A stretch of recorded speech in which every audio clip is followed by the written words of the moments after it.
Mani o'zi asli kasbim qizligimdan hamshiralik bo'lgan.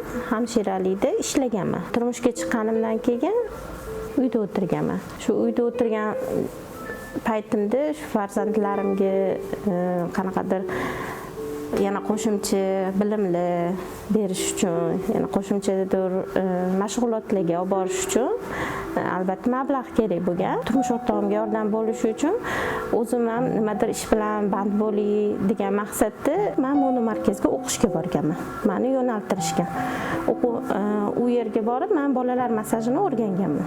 Prezidentimizni bizga ayollarga yaratgan qulayliklari aynan mana shu eng birinchi o'chiritda mana shu subsidiya 10 millionlik subsidiyani shundoq berishlari menga juda ham zo'r qulay.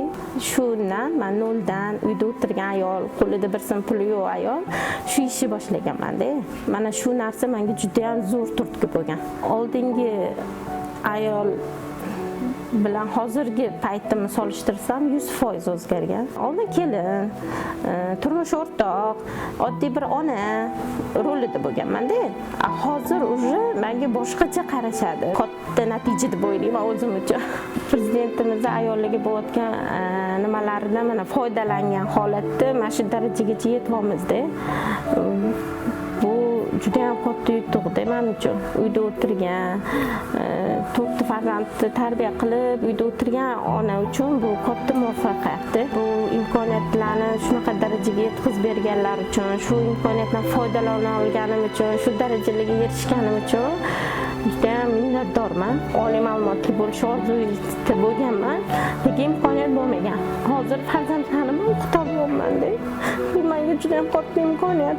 Faqat harakat qilsa imkoniyat bor bizning davlatimizda.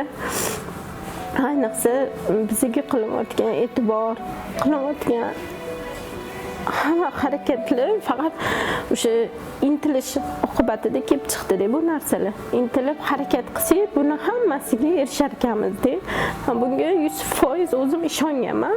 Shunaqangi minnatdorman shu insondan bilmadim. Men gap bilan uni ifoda qilib bera olmayman-da.